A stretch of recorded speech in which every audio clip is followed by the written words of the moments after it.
നമസ്കാരം കൂട്ടുകാരെ, നമ്മളിന്ന് അക്കൗണ്ടൻസിയിലെ വളരെ പ്രാധാന്യമുള്ള ഒരു ടോപ്പിക്കിലേക്ക് കിടക്കുകയാണ്.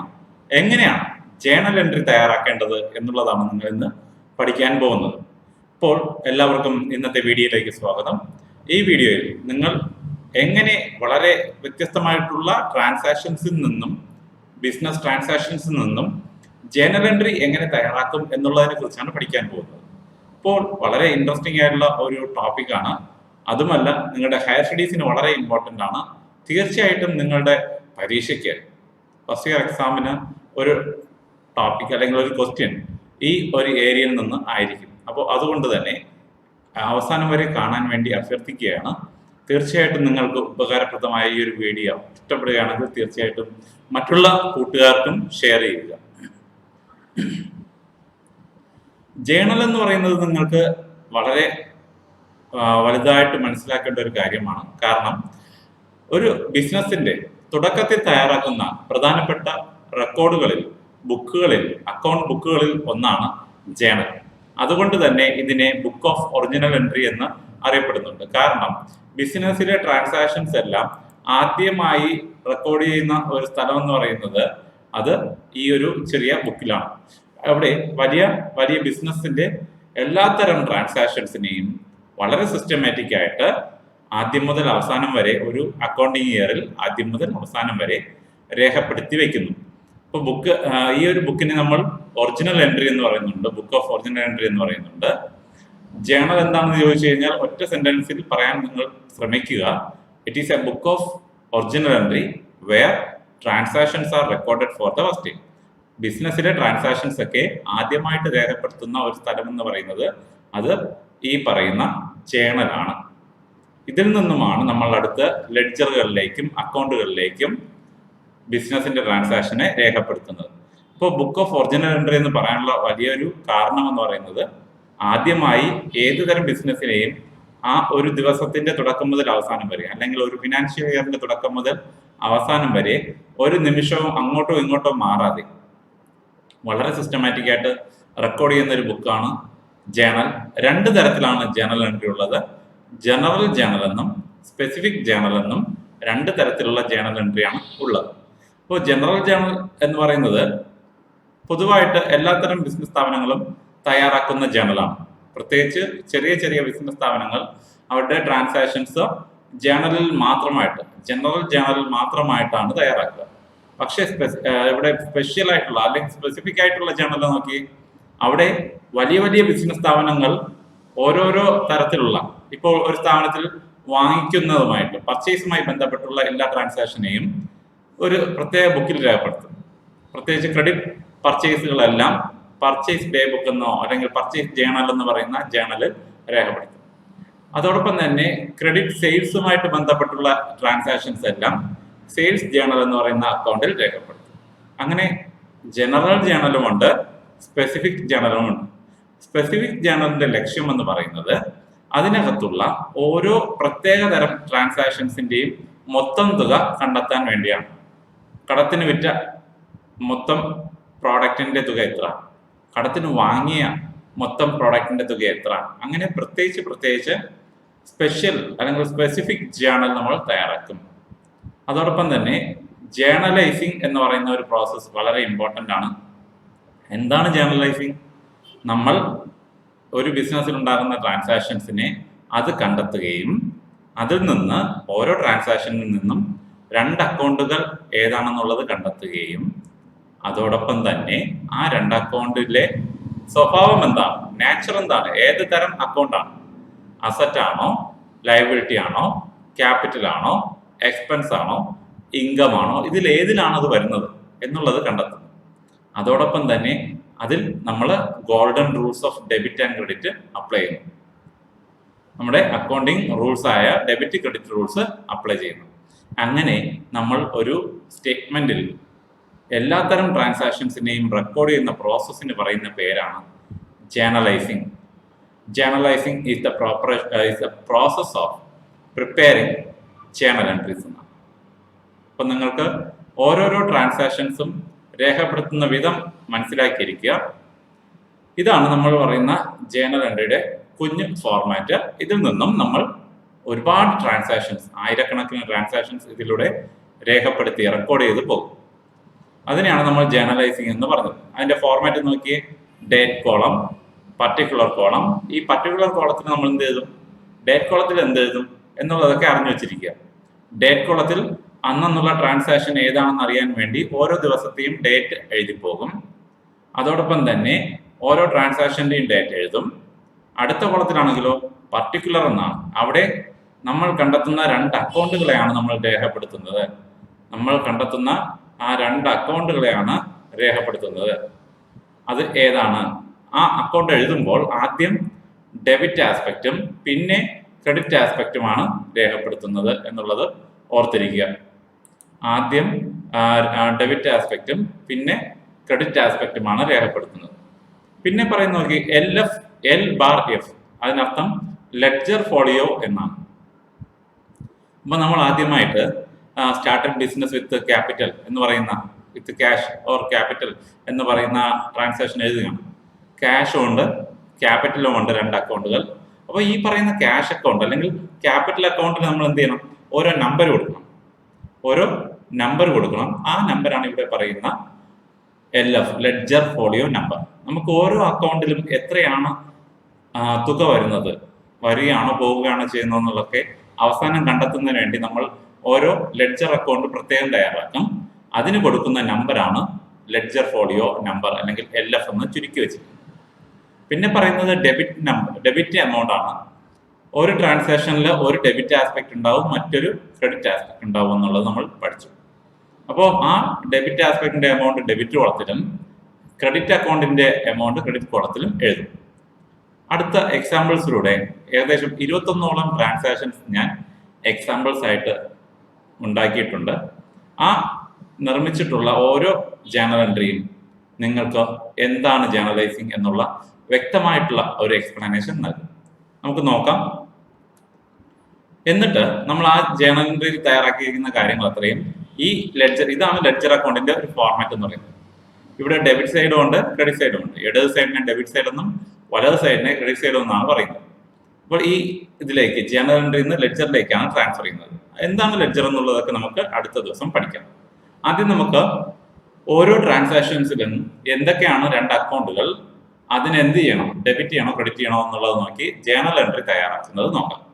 അപ്പോൾ ആദ്യത്തെ ഇവിടുത്തെ ട്രാൻസാക്ഷൻ എന്ന് പറയുന്നത് Prashant started business with 5 lakh, 5 ലക്ഷം രൂപ കൊണ്ട് ബിസിനസ് സ്റ്റാർട്ട് ചെയ്തിരിക്കുകയാണ്. അപ്പൊ നമുക്കറിയാവുന്ന കാര്യമാണ് 2 ആസ്പെക്ട് എന്ന് പറയുന്നത്, ഒന്ന് ക്യാഷും മറ്റൊന്ന് ക്യാപിറ്റലുമാണ്.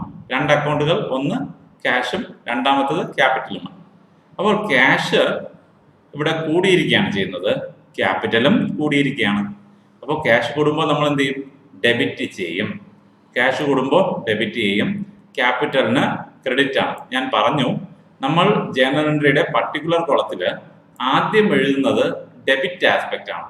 എന്താണോ ഡെബിറ്റ് ചെയ്യുന്നത് അത് ആദ്യം എഴുതും. രണ്ടാമതായിട്ട് നമ്മൾ എഴുതുന്നത് ക്രെഡിറ്റ് അക്കൗണ്ടാണ്. ഏത് അക്കൗണ്ടിനെയാണോ ക്രെഡിറ്റ് ചെയ്യുന്നത് അതിനെയാണ് നമ്മൾ രണ്ടാമതായിട്ട് എഴുതുന്നത്.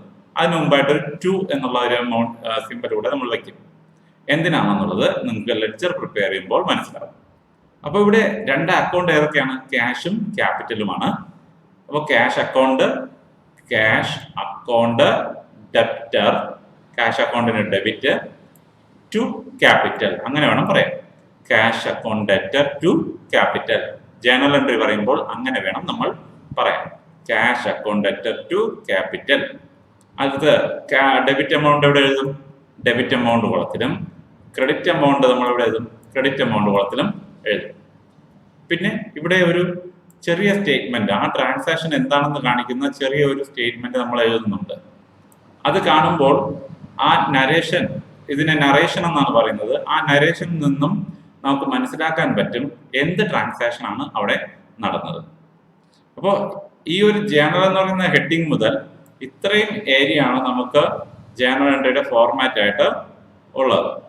അപ്പോൾ ഇതിൽ നിന്ന് നമുക്ക് വളരെ വ്യക്തമായിട്ട് മനസ്സിലാക്കേണ്ടതുണ്ട് എന്ത് കാര്യമാണ്, എന്ത് ട്രാൻസാക്ഷൻ ആണ് അവിടെ രേഖപ്പെടുത്തിയിരിക്കുന്നത്. നമുക്ക് അടുത്തതിലേക്ക് കിടക്കാം. Purchased goods four 1,20,000.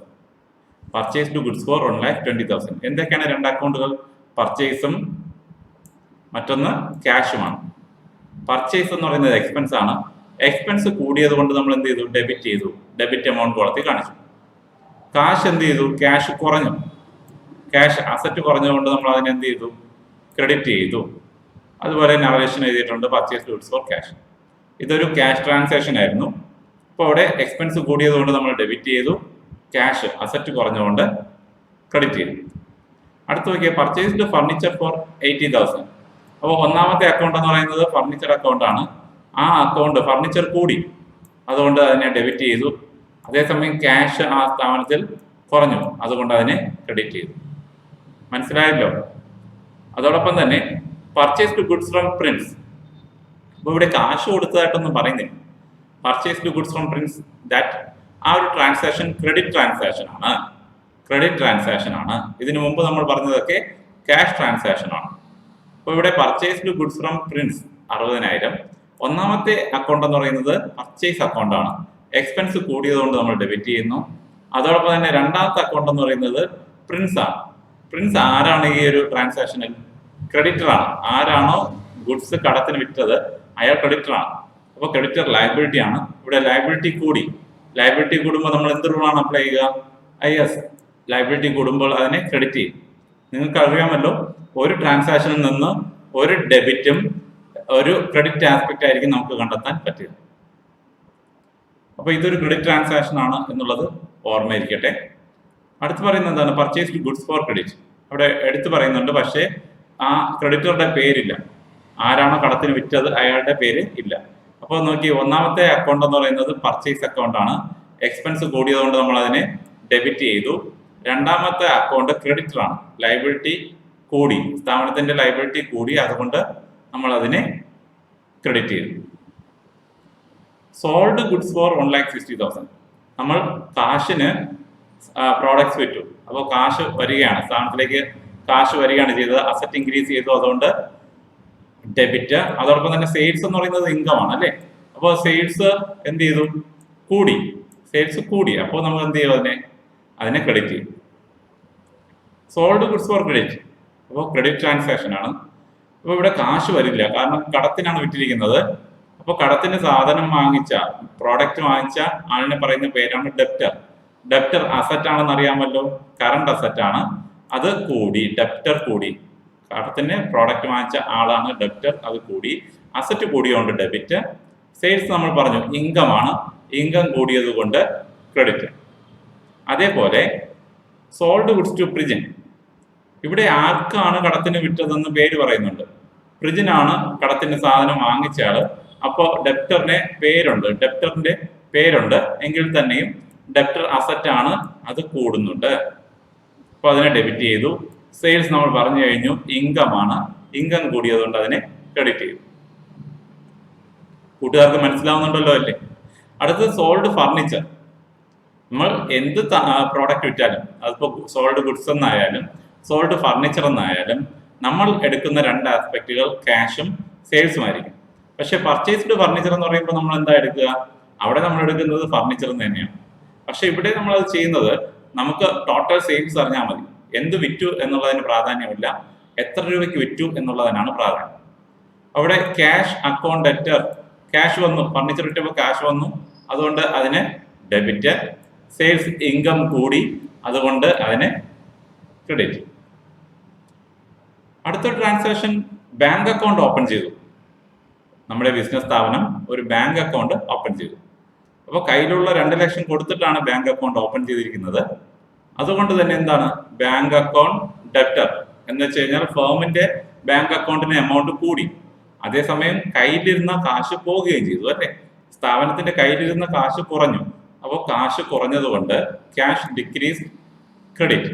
അതേസമയം ബാങ്ക് അക്കൗണ്ടിൽ എമൗണ്ട് കൂടി, അതുകൊണ്ട് എന്ത് ചെയ്തു? നമ്മൾ അതിനെ ഡെബിറ്റ് ചെയ്തു. ഓർത്തിരിക്കുക. അതേപോലത്തെ ഒരു ട്രാൻസാക്ഷൻ ആണ് deposited cash into bank. അതിനും ഒരേ സ്വഭാവമാണ്. ഓപ്പൺ ഡേ ബാങ്ക് അക്കൗണ്ടും deposited cash into bank എന്ന് പറയുന്നതും രണ്ടും ഒരേ രീതിയിലുള്ള ട്രാൻസാക്ഷൻസ് ആണ്. അപ്പോൾ അവിടെ ബാങ്ക് അക്കൗണ്ട് ഓപ്പൺ ചെയ്തു. ഇവിടെ അങ്ങനെയാണ്, ബാങ്കിലേക്ക് ഓപ്പൺ ചെയ്ത അക്കൗണ്ടിൽ എന്ത് ചെയ്തോ? കാശ് ഡെപ്പോസിറ്റ് ചെയ്യുന്നു. അപ്പോൾ അവിടെ ബാങ്ക് അക്കൗണ്ടിൽ കൂടി, ഫേമിന്റെ ബാങ്ക് അക്കൗണ്ടിൽ ക്യാഷ് ഡെപ്പോസിറ്റ് ചെയ്യുമ്പോൾ കയ്യിലുള്ള കാശ് കുറയുകയും ബാങ്കിൽ കൂടുകയാണ് ചെയ്യുന്നത്. അതുകൊണ്ട് ബാങ്ക് ഡെബിറ്റ്, ക്യാഷ് ഡിക്രീസ് ചെയ്തുകൊണ്ട് നമ്മൾ ക്രെഡിറ്റ് ചെയ്തു. വിഡ്രോൺ ക്യാഷ് ഫ്രം ബാങ്ക്, അപ്പോൾ ഡെപ്പോസിറ്റ് ചെയ്ത തുകയിൽ നിന്ന് 50,000 പിൻവലിച്ചു, ബാങ്കിൽ നിന്ന് 50,000 രൂപ പിൻവലിച്ചു. അപ്പോൾ സ്ഥാപനത്തിന്റെ കയ്യിൽ എന്ത് കൂടും? കാശ് കൂടും. സ്ഥാപനത്തിന്റെ കയ്യിൽ ക്യാഷ് കൂടും. അതേസമയം ബാങ്കിൽ എന്ത് ചെയ്യും? എമൗണ്ട് കുറയും. അപ്പോൾ ക്യാഷ് കൂടിയത് കൊണ്ട്, അസറ്റ് കൂടിയത് കൊണ്ട് അസറ്റ് ഇൻക്രീസസ് ഡെബിറ്റ്, ബാങ്ക് കുറഞ്ഞു, അസറ്റ് കുറഞ്ഞത് കൊണ്ട് അതിന് ക്രെഡിറ്റ്. അപ്പോൾ withdrawn cash bank from bank എന്ന് പറഞ്ഞാലും withdrawn cash from bank for office use എന്ന് പറഞ്ഞാലും ഏകദേശം ഒരേ രീതിയാണ്. ഓഫീസ് യൂസ് ആണ്, വ്യക്തിപരമായിട്ടുള്ള ആവശ്യങ്ങൾക്കല്ല. വ്യക്തിപരമായിട്ടുള്ള ആവശ്യങ്ങൾക്കാണെങ്കിൽ അതിനെ നമ്മൾ ഡ്രോയിങ്സ് എന്നാണ് പറയുന്നത്. ഇവിടെ കാശ് പിൻവലിച്ചിരിക്കുന്നത് ഓഫീസ് യൂസിന് വേണ്ടിയാണ്. അപ്പൊ അത് ഓർത്തിരിക്കുക. അപ്പൊ അതിനുവേണ്ടി എത്ര രൂപ മുടക്കി, എത്ര രൂപ പിൻവലിച്ചു? അവിടെ അവിടെ 50,000 രൂപ പിൻവലിച്ചു. അപ്പോൾ സ്ഥാപനത്തിന്റെ കയ്യിലെ ക്യാഷ് കൂടും. അതേസമയം ബാങ്കില്, ഫേമിന്റെ ബാങ്ക് അക്കൗണ്ടിൽ കുറയുകയാണ് ചെയ്യുന്നത്. ഇവിടെ പറയുന്നുണ്ടോ withdrawn cash four personal use, വ്യക്തിപരമായ ആവശ്യങ്ങൾക്ക് വേണ്ടി കാശ് പിൻവലിച്ചു. എവിടെ നിന്ന് പിൻവലിച്ചു? സ്ഥാപനത്തിൽ നിന്ന് പിൻവലിച്ചു. സ്ഥാപനത്തിൽ നിന്ന് പിൻവലിച്ചാൽ എന്താണ്?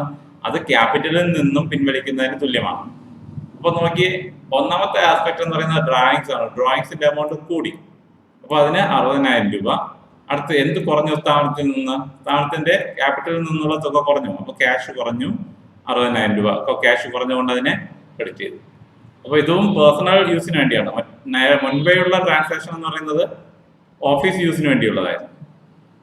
സാലറി പെയ്ഡ് സാലറി, അപ്പോൾ എക്സ്പെൻസ് ആണ്. സാലറി കൊടുത്തു, വർക്കേഴ്സിന് സാലറി കൊടുത്തു, അപ്പോൾ എക്സ്പെൻസ് കൂടി, ചെലവ് കൂടി, ഡെബിറ്റ്. ഇവിടെ ക്യാഷ് എന്ത് ചെയ്തു? കുറഞ്ഞു, സ്ഥാപനത്തിന്റെ ക്യാഷ് കുറഞ്ഞു, അതുകൊണ്ട് ക്രെഡിറ്റ്. അടുത്ത് പറയുന്നത് പെയ്ഡ് സാലറി ബൈ ചെക്ക്. അപ്പോൾ ക്യാഷിന് പകരം എന്താണ്? ബാങ്കിലേക്ക് ചെക്കായിട്ടാണ് ട്രാൻസ്ഫർ ചെയ്തിരിക്കുന്നത്. വീണ്ടും സാലറി എക്സ്പെൻസ് ആണ്, അത് കൂടിയത് കൊണ്ട് നമ്മൾ അതിനെ ഡെബിറ്റ് ചെയ്തു. അതേസമയം ബാങ്ക് ആണെങ്കിലോ ചെക്കായിട്ടാണ് കൊടുത്തിരിക്കുന്നത്, കാശായിട്ടല്ല കൊടുത്തിരിക്കുന്നത്. സാലറി ചെക്കായിട്ടാണ്. അപ്പോൾ സ്ഥാപനത്തിന്റെ ബാങ്ക് അക്കൗണ്ടിൽ നിന്നും കാശ് കുറയും, ബാങ്കിൽ നിന്ന് കുറയും. പെയ്ഡ് റെന്റ്, നമ്മൾ നേരത്തെ പറഞ്ഞ പോലെ തന്നെ റെന്റ് എക്സ്പെൻസ് ആണ്. അപ്പോൾ റെന്റ് കൂടിയതുകൊണ്ട്, എക്സ്പെൻസ് കൂടിയതുകൊണ്ട് ഡെബിറ്റ്. അതേസമയം എന്ത് കുറഞ്ഞു? ക്യാഷ് കുറഞ്ഞു, അതുകൊണ്ട് ക്രെഡിറ്റ്. റിസീവ്ഡ് കമ്മീഷൻ, അപ്പൊ എക്സ്പെൻസിന് ഓപ്പോസിറ്റ് ആയിട്ടുള്ള ഒരു ട്രാൻസാക്ഷൻ ആണ്. ഇവിടെ പറയുന്നുണ്ടോ, അപ്പോൾ കമ്മീഷൻ വരുമ്പോൾ എന്ത് ചെയ്യും? കാശ് കൂടും, അസറ്റ് കൂടിയതുകൊണ്ട്, ക്യാഷ് കൂടിയതുകൊണ്ട് ഡെബിറ്റ്. അതേസമയം കമ്മീഷൻ എമൗണ്ട് കൂടി, ഇൻകം കൂടി, അതുകൊണ്ട് ക്രെഡിറ്റ്.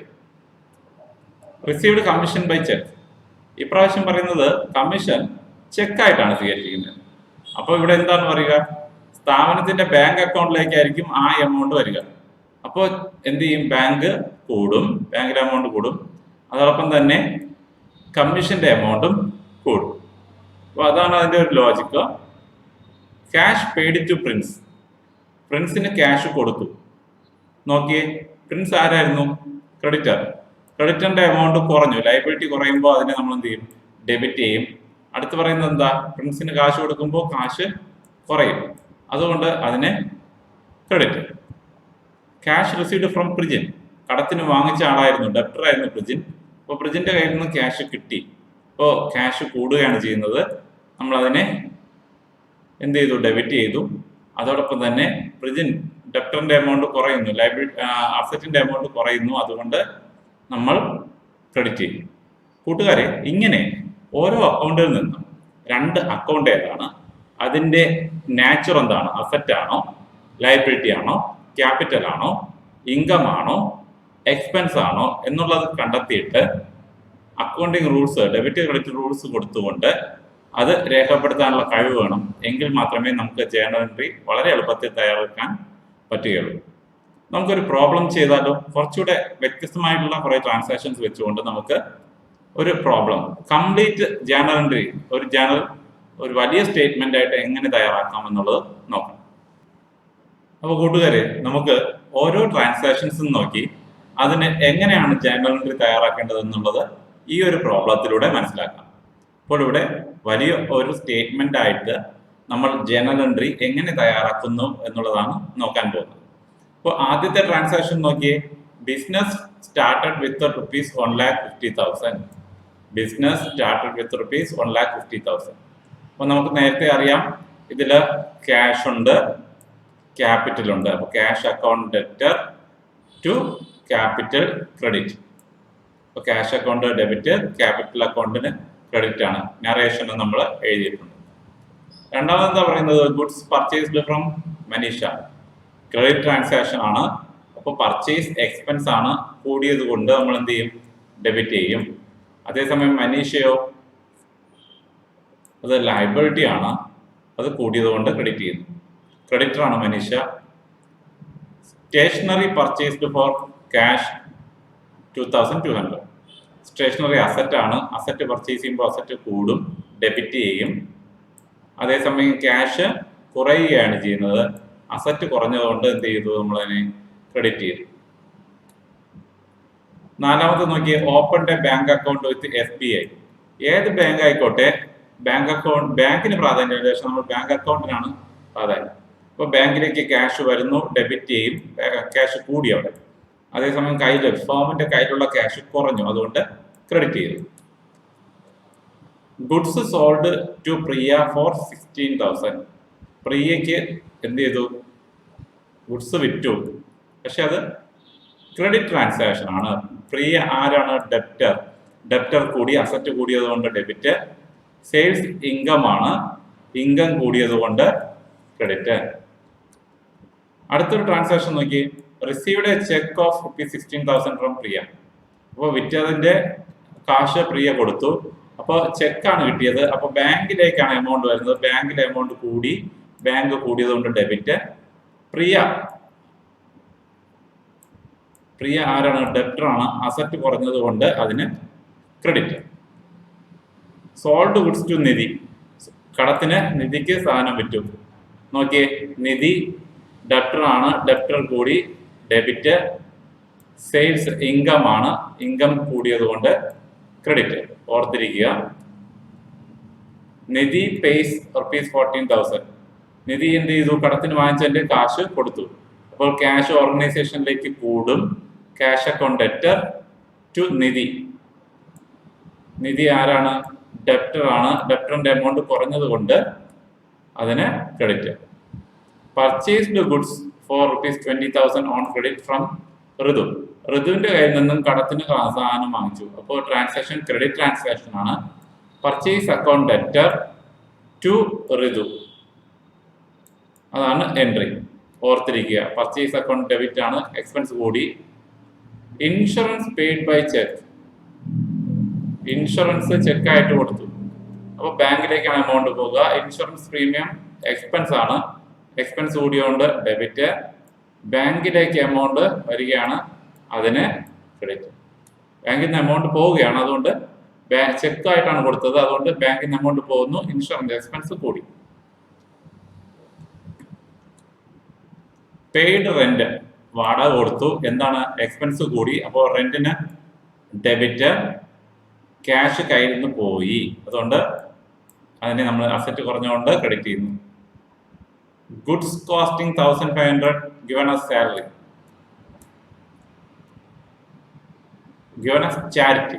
ചാരിറ്റിക്കായിട്ട് എന്ത് നൽകി, കുറച്ച് ഗുഡ്സ് നൽകി. അപ്പോൾ വാങ്ങിച്ചു വെച്ചിരുന്ന, പർച്ചേസ് ചെയ്ത് വെച്ചിരുന്ന ഗുഡ്സിൽ നിന്നാണ് എടുത്തു കൊടുത്തത്. അപ്പോൾ ഇവിടെ എന്താണ്, എക്സ്പെൻസ് കൂടി, ചാരിറ്റി എക്സ്പെൻസ് ആണ്. ചാരിറ്റി എക്സ്പെൻസ് ആണ്, എക്സ്പെൻസ് കൂടിയതുകൊണ്ട് ഡെബിറ്റ്. അതേസമയം എന്താണ്, പർച്ചേസ് ചെയ്യുന്ന പോവുകയാണ് ചെയ്യുന്നത്. അപ്പോൾ പർച്ചേസ് കുറയുന്നതുകൊണ്ട്, എക്സ്പെൻസ് കുറയുന്നതുകൊണ്ട്, വാങ്ങിച്ചു വെച്ചത് കുറയുന്നതുകൊണ്ട്, ഗുഡ്സ് കുറയുന്നതുകൊണ്ട് നമ്മൾ അതിനെ ക്രെഡിറ്റ് ചെയ്തു എന്നുള്ളതാണ്. ഓർത്തിരിക്കുക, ചാരിറ്റി ആയിട്ടോ ഫ്രീ സാമ്പിൾ ആയിട്ടോ ഒക്കെ ഗുഡ്സ് കൊടുക്കുമ്പോൾ അത് വാങ്ങി വെച്ചിരിക്കുന്ന ഗുഡ്സിൽ നിന്നാണ് എടുത്തു കൊടുക്കുന്നത് എന്നുള്ള ഒരു കോമൺ സെൻസ് വേണം. ദെൻ പർച്ചേസ്ഡ് ഓഫീസ് ഫർണിച്ചർ, അപ്പോൾ അറിയാമല്ലോ, ഓഫീസ് ഫർണിച്ചർ അവിടെ കൂടി, അസറ്റ് കൂടിയത് കൊണ്ട് ഡെബിറ്റ്. അതേസമയം എന്ത് പോയി, ക്യാഷ് കുറഞ്ഞു, മറ്റൊരു അസറ്റ് കുറഞ്ഞു, അതിന് credit. Cash withdrawn for household purpose, സ്ഥാപനത്തിൽ നിന്നും കാശ് വിഡ്രോ ചെയ്തു. എന്തിനു വേണ്ടി, ഹൗസ് ഹോൾഡ്, സ്വന്തം ആവശ്യത്തിന് വേണ്ടി, പേഴ്സണൽ ആവശ്യത്തിന് വേണ്ടി, അല്ലാതെ ഓഫീസ് ആവശ്യത്തിന് വേണ്ടി അല്ല. അപ്പോൾ അതിന് ഡ്രോയിങ്സ് എന്നാണ് പറയുന്നത്. ഡ്രോയിങ്സ് കൂടിയത് കൊണ്ട് ഡെബിറ്റ്, കാശ് കുറഞ്ഞത് കൊണ്ട് അതിന് ക്രെഡിറ്റ്. ഓർത്തിരിക്കുക. ഇൻട്രസ്റ്റ് റിസീവ്ഡ്, ക്യാഷ് ആയിട്ട് എന്ത് ചെയ്തു, ഇൻട്രസ്റ്റ് റിസീവ് ചെയ്തു. അപ്പോൾ ഇൻകം കൂടി, അപ്പോൾ ക്യാഷും കൂടും, cash account debtor to interest received, ഇൻകവും കൂടി എന്നുള്ളതാണ്. ക്യാഷ് സെയിൽസ്, നമ്മൾ ക്യാഷിന് സ്ഥാനം വിറ്റു, കടത്തിനല്ല. ക്യാഷ് സെയിൽസ് എന്ന് പറഞ്ഞാൽ രണ്ട് വാക്കാണെന്ന് വിചാരിക്കരുത്. അതിനർത്ഥം ക്യാഷിന് സെയിൽസ് വിറ്റു. അപ്പൊ നോക്കി എന്താണ് ജേണൽ എൻട്രി? ക്യാഷ് കൂടി, എന്ത് കുറഞ്ഞു? ഒന്നും കുറഞ്ഞിട്ടില്ല, ഇവിടെ സെയിൽസും കൂടി. അപ്പോൾ ഇൻകം കൂടിയതുകൊണ്ട് ക്രെഡിറ്റ്. ഓർത്തിരിക്കുക. ഇനി ഒരു 3 ട്രാൻസാക്ഷൻ കൂടെ ഉണ്ട്. Commission paid ₹3,000 by cheque. അപ്പൊ എന്തൊക്കെ ആയിരിക്കും അവിടെ വരിക? കമ്മീഷൻ കൊടുത്തു എന്നുള്ളതാണ് അല്ലേ. അപ്പോൾ അവിടെ എക്സ്പെൻസ് കൂടും. Commission account debtor to cash അല്ല, ഇവിടെ ചെക്കായിട്ടാണ് കൊടുത്തത്, അതുകൊണ്ട് ബാങ്ക്. നമുക്ക് നോക്കാം.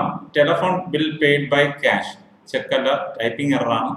അവിടെ എന്താണ്? ക്യാഷ് ആണ് വരിക. അപ്പൊ നമ്മൾ എന്ത് ചെയ്യും? Telephone bill account debtor to cash എന്ന് എഴുതും. പിന്നെ payment of salary in cash, അവിടെയും അത് തന്നെയാണ്, salary account debtor to cash എന്നാണ് എൻട്രി വരിക.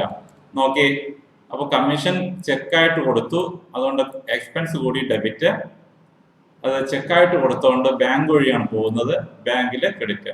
ബാങ്കിലെ എമൗണ്ട് കുറയും. Telephone expense account debtor, expense കൂടി ടു ക്യാഷ്, ക്യാഷ് കുറഞ്ഞു. Salary account debtor, salary expense ആണ്, അത് കൂടി, എക്സ്പെൻസ് കൂടി, അതുകൊണ്ട് എന്ത് കുറഞ്ഞു? ക്യാഷ് കുറഞ്ഞു. അപ്പോൾ സാലറി എക്സ്പെൻസ് ആയതുകൊണ്ട് ഡെബിറ്റും, ക്യാഷ് കുറയുന്നത് കൊണ്ട്, അസറ്റ് കുറയുന്നത് കൊണ്ട് ക്രെഡിറ്റുമാണ്. അപ്പോൾ ഈ ഒരു രീതിയിലാണ്, ഒറ്റ സ്റ്റേറ്റ്മെന്റ് ആയിട്ടാണ് അത് വരയ്ക്കേണ്ടത്. ഞാനിവിടെ സ്ലൈഡുകളിലായി കാണിച്ചുകൊണ്ടാണ് അത് പല ഭാഗങ്ങളായത്. അപ്പോൾ എല്ലാം കൂടെ ചേർത്തിട്ടുള്ള ഒറ്റ സ്റ്റേറ്റ്മെന്റ് കണ്ടിന്യൂഷൻ ആയിട്ട് വരയ്ക്കേണ്ടതാണ് ജേണൽ എൻട്രി എന്ന് പറയുന്നത്. നിങ്ങളുടെ ടെക്സ്റ്റ് ബുക്കിൽ അത് വളരെ വ്യക്തമായിട്ട് പറയുന്നുണ്ട്. നമുക്കൊരു പ്രോബ്ലം കൂടെ ചെയ്ത് നോക്കാം. ഇവിടെ business commenced with capital 6 lakh. അറിയാമല്ലോ, നമുക്കറിയാവുന്ന കാര്യമാണ്. Cash account debtor to capital. അടുത്ത് നോക്കിയേ, 4,50,000 ഡെപ്പോസിറ്റ് ഇൻ ടു ബാങ്ക്. ബാങ്കിലേക്ക് എന്ത് ഡെപ്പോസിറ്റ് ചെയ്തു? 4,50,000 ഡെപ്പോസിറ്റ് ചെയ്തു. അപ്പോൾ എന്ത് കൂടും? ബാങ്ക് എമൗണ്ട് കൂടും. Bank account debtor to cash, bank account debtor to cash. അതോടൊപ്പം തന്നെ 2,30,000 പ്ലാന്റ് ആൻഡ് മെഷീനറി വാങ്ങിച്ചു ബൈ പേയിങ് 30,000 ക്യാഷ് ഇമ്മീഡിയറ്റ്ലി. 2,30,000 ആണ് പ്ലാന്റ് ആൻഡ് മെഷീനറി വാങ്ങിച്ചത്. പക്ഷെ എത്ര രൂപ കൊടുത്തു ക്യാഷ് ആയിട്ട്? 30,000 കൊടുത്തു. അതിനർത്ഥം ബാക്കി എന്താണ്? കടത്തിനാണ് വാങ്ങിച്ചിരിക്കുന്നത്. അപ്പൊ നോക്കിയേ ആരൊക്കെ വരും? ഇവിടെ ഒരു combined journal, compound journal entry എന്നാണ് പറയുന്നത്. ഒന്നിൽ കൂടുതൽ ആസ്പെക്ട്സ് വെച്ച് നമ്മൾ ചെയ്യുന്ന എൻട്രിക്ക് പറയുന്ന പേരാണ് കോമ്പൗണ്ട് ജേണൽ എൻട്രി എന്ന് പറയുന്നത്. അപ്പോൾ അവിടെ പ്ലാന്റ് ആൻഡ് മെഷീനറിയുടെ വില 2,30,000 ആണ്. പക്ഷെ എന്ത് കൊടുത്തേ ഉള്ളൂ? ക്യാഷ് 30,000 കൊടുത്തിട്ടുള്ളൂ. പക്ഷെ എന്ത് ബാക്കിയുടെ കാര്യമൊന്നും പറഞ്ഞിട്ടില്ല. അതിനർത്ഥം അത് ക്രെഡിറ്റേഴ്സ് ആണ്, കടത്തിനാണ് ബാക്കി വാങ്ങിച്ചിരിക്കുന്നത് എന്നുള്ളതാണ്. ഓർത്തിരിക്കുക. Purchase goods worth 40,000 cash and 45,000 on account. 40,000 രൂപയ്ക്ക് ക്യാഷിനും 45,000 രൂപയ്ക്ക് കടത്തിനും നമ്മൾ എന്ത് വാങ്ങിച്ചു? കുറച്ച് ഗുഡ്സ് വാങ്ങിച്ചു. നോക്കിയേ, പർച്ചേസസ് ടോട്ടൽ 85,000 വരുന്നത് എങ്ങനെ? കാശിന് നമ്മൾ 40,000 രൂപയ്ക്കും ക്രെഡിറ്റേഴ്സ് കടത്തിന് നമ്മൾ 45,000 രൂപയ്ക്കും പ്രോഡക്ട്സ് വാങ്ങിച്ചിട്ടുണ്ട് എന്നുള്ളതാണ്. ഓർത്തിരിക്കുക. അങ്ങനെയുള്ള കോമ്പൗണ്ട് ജേണൽ എൻട്രീസ് എഴുതാൻ കൂടെ പഠിച്ചിരിക്കുക. Paid cheque for 2 lakh to the supplier. Plant and machinery 30,000 കൊടുത്തിട്ടുള്ളൂ. ബാക്കി 2 ലക്ഷം നമ്മൾ എന്ത് ചെയ്യണം? ആ സപ്ലയറിന് കൊടുക്കണം. അത് ചെക്കായിട്ട് കൊടുത്തു. അപ്പോൾ എന്താണ്? ക്രെഡിറ്റേഴ്സിന്റെ എമൗണ്ട് കുറയുന്നു, ഡെബിറ്റ് ചെയ്യും. ബാങ്കിലോ ചെക്കായിട്ട് കൊടുത്തത് കൊണ്ട് ബാങ്കിലെ എമൗണ്ട് കുറയും, അപ്പോൾ അതിനെ ക്രെഡിറ്റ് ചെയ്യും എന്നുള്ളതാണ്. അടുത്ത് നോക്കിയേ, 70,000 രൂപയുടെ ക്യാഷ് സെയിൽസ്. 50,000 രൂപ വിലയുള്ള സാധനത്തിന് 70,000 രൂപയ്ക്ക് വിറ്റിരിക്കുന്നു എന്നുള്ളതാണ്. അപ്പൊ നമുക്ക് ലാഭമാണ്. എപ്പോഴും നമ്മൾ വിറ്റ വില മാത്രം നോക്കിയാൽ മതി. നോക്കിയേ, ക്യാഷ് അക്കൗണ്ടിൽ 70,000. കാരണം 50,000 രൂപ വിലയുള്ള സാധനമാണെങ്കിൽ തന്നെയും നമുക്ക് എത്ര രൂപ കിട്ടി? 70,000 രൂപ കിട്ടി. അപ്പൊ സെയിൽസില് ഇൻകം കൂടുന്നത് കൊണ്ട് 70,000 അതിനെ ക്രെഡിറ്റ് ചെയ്തു. Withdrawn by the proprietor 35,000 for personal use. അപ്പൊ നിങ്ങൾക്ക് അറിയാമല്ലോ, അവിടെ ഡ്രോയിങ്സ് ആണ് വരുന്നത്. കാരണം അത് സ്ഥാപനത്തിൽ നിന്നാണ് വിഡ്രോ ചെയ്തത്. ഡ്രോയിങ്സ് കൂടി, ഡെബിറ്റ്. ക്യാഷ് കുറഞ്ഞു, സ്ഥാപനത്തിന്റെ ക്യാഷ് കുറഞ്ഞു, അതിന് credit. Insurance paid by cheque. എന്ത് ചെയ്തു? ഇൻഷുറൻസ് എക്സ്പെൻസ് ആണ്, അത് കൊടുത്തു, പക്ഷെ ചെക്കായിട്ടാണ് കൊടുത്തിരിക്കുന്നത്. അപ്പോൾ ഇൻഷുറൻസ് കൂടി, അതിനെ ഡെബിറ്റ് ചെയ്തു, എക്സ്പെൻസ് കൂടി ഡെബിറ്റ് ചെയ്തു, ക്യാഷ് കുറഞ്ഞു. അതെവിടെ കുറഞ്ഞു? ബാങ്കിലാണ് കുറഞ്ഞിരിക്കുന്നത്, ചെക്കായിട്ടാണ് കൊടുത്തിരിക്കുന്നത്, അതുകൊണ്ട് ബാങ്കിൽ എമൗണ്ട് കുറഞ്ഞു, അതിനെ ക്രെഡിറ്റ് ചെയ്തു. സാലറി ഔട്ട്സ്റ്റാൻഡിങ്, ഓർക്കുന്നുണ്ടല്ലോ, ഇതൊരു റെപ്രസെന്റേറ്റീവ് പേഴ്സണൽ അക്കൗണ്ട് ആണ്. റെപ്രസെന്റേറ്റീവ് പേഴ്സണൽ അക്കൗണ്ട് ആണ്. അപ്പോൾ സാലറി ഔട്ട്സ്റ്റാൻഡിങ് എന്ന് പറഞ്ഞു കഴിഞ്ഞാൽ അതിന്റെ ലയബിലിറ്റി ആണ്. അപ്പോൾ നമ്മളിവിടെ അത് കൂടി, ഔട്ട്സ്റ്റാൻഡിങ് സാലറി ലയബിലിറ്റി ആണ്, അത് കൂടിയതുകൊണ്ട് ഡെബിറ്റ്. കണ്ടോ എവിടെ നിന്നാണ് പോയത്? എക്സ്പെൻസ് കൊടുക്കാനുണ്ട്, അപ്പോൾ അതിന് ക്രെഡിറ്റ്. അതുപോലെ തന്നെയാണ് അതിന്റെ ഓപ്പോസിറ്റ് ആയ ഒരു ട്രാൻസാക്ഷൻ ആണ് നമുക്കറിയാവുന്ന കാര്യം. എന്താണ്? Prepaid expense. ഓർത്തിരിക്കുക, അങ്ങനെയുള്ള ട്രാൻസാക്ഷൻസ്. ഇവിടെ furniture of ₹30,000 purchased in cash. വളരെ എളുപ്പമാണ്. ഫർണിച്ചർ അക്കൗണ്ട് ഡെറ്റർ, അസറ്റ് കൂടി, അതേസമയം മറ്റൊരു അസറ്റ് കുറഞ്ഞു, ക്യാഷ് കുറഞ്ഞു, ക്രെഡിറ്റ്. കൂട്ടുകാരെ, വളരെ എളുപ്പത്തിൽ നമുക്ക് പഠിക്കാവുന്ന ഒരു കാര്യമാണ് ജേണൽ എൻട്രിയുടെ പ്രിപ്പറേഷൻ. അപ്പോൾ നിങ്ങൾക്ക് എല്ലാവർക്കും ഈ ഒരു വീഡിയോയിൽ കൂടെ എങ്ങനെയാണ് ജേണൽ എൻട്രി തയ്യാറാക്കേണ്ടതെന്നുള്ളത് മനസ്സിലായി എന്ന് കരുതുന്നു. ഈ വീഡിയോ തീർച്ചയായിട്ടും നിങ്ങൾക്ക് ഇഷ്ടപ്പെട്ടിട്ടുണ്ടെങ്കിൽ കൂട്ടുകാർക്ക് ഷെയർ ചെയ്യുക. അപ്പോൾ ഇത്രയും കാലം എന്നെ സപ്പോർട്ട് ചെയ്ത എല്ലാ നല്ല കൂട്ടുകാർക്കും ഒത്തിരി നന്ദി. അടുത്ത ഒരു വീഡിയോയിൽ കാണുന്നത് വരെ താങ്ക് യു.